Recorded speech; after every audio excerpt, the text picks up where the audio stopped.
I'm Guy Gannett. Welcome to my home. I was a part of the Maine state legislature. We had to decide on whether women should have the right to vote or not here in Maine. Well, I was in a bit of a pickle. My wife, Anne, pictured here, well, she's what we call a suffragette. She thinks that women should have the right to vote. It's not so simple though.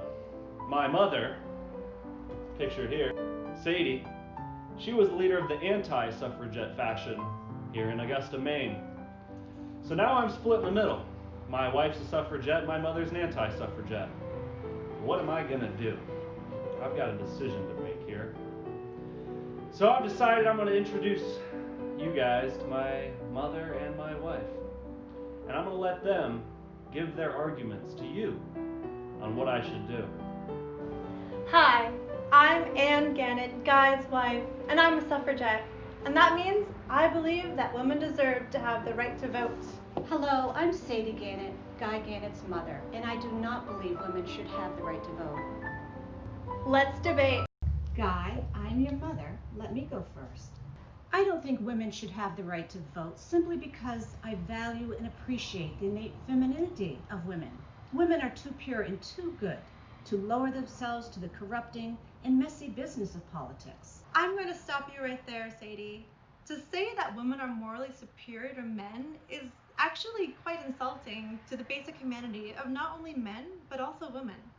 Are you serious? No, women already have too much responsibility. We are their housekeepers. We raise the children. We cook, we clean, we keep everyone alive. Suffrage would be just another difficult responsibility for the woman. Well, if you are discontent with the amount of responsibility that you have from your assigned gender role, maybe you should pick up the fight for the right to vote.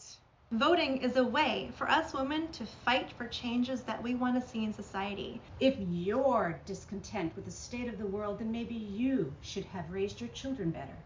Women are not suffering from any injustice, which giving them the ballot would rectify.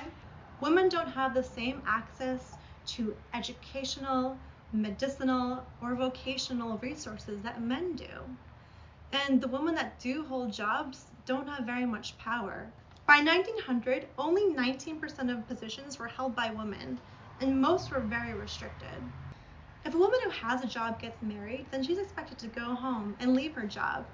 And even at home, it is not her who decides, it's her husband. And God forbid she not want to have children. You know, it's illegal to even talk about birth control. My heavens, silence! You've been reading too much of that Margaret Sanger woman's nonsense. All of those things are natural and ordered by God. That is why there is a biological difference between the sexes. Besides, women don't defend our country like men do. If women are too weak to pick up arms for the defense of the Republic, then they're too weak to vote. Do women not need food, water, and air to survive? Do we not have eyes, ears, a mouth, and legs? Women are the same as men. Therefore, we should be afforded the same rights as men. Women have never been afforded the opportunity to defend their country because it is men who decide who does and who doesn't go to fight. And furthermore, isn't it us women who work in the factories when men go off to war? Women also pay taxes. Women pay taxes to a government that doesn't even afford us a full citizenship. What happened to no taxation without representation? You don't need to have the vote to influence politics, dear. Women, by being the caretakers, nurturers, and providers of our society, are responsible for raising and supporting our men. If they are doing something you don't like, then it is within your power to change their minds through your own feminine privileges. Men pay taxes too, and it is their responsibility, not privilege, to represent us. That is not even true. Women are expected to be submissive to men. All it takes is for one man to disagree with what a woman is saying, and he is well within his rights to silence her. By granting the vote to women, women will have power independent of men. You should refer to the founding document, the Declaration of Independence, which says all men are created equal. It refers to men because it acknowledges that politics are the sphere of men. The division of labor between men and women, women in the home and men in the world, was acknowledged by our founding fathers as the natural order of things. But at the time that it was written, both propertyless men and African American men couldn't vote. But today, they have that power. Isn't it time that we, women, who make up half the population, should be afforded the same rights as everyone else? There is no natural order of gender roles.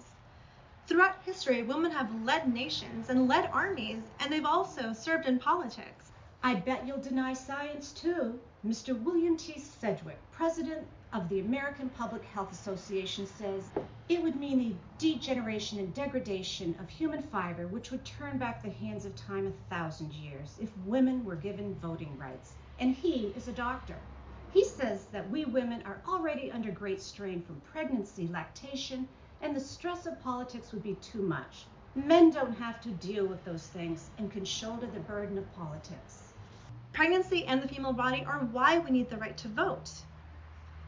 We shouldn't let men who know nothing about what it's like to be a woman be able to take control and have power over what we can do. It's like trusting someone who can't read to run a library. They just don't have the same experience to know what is best.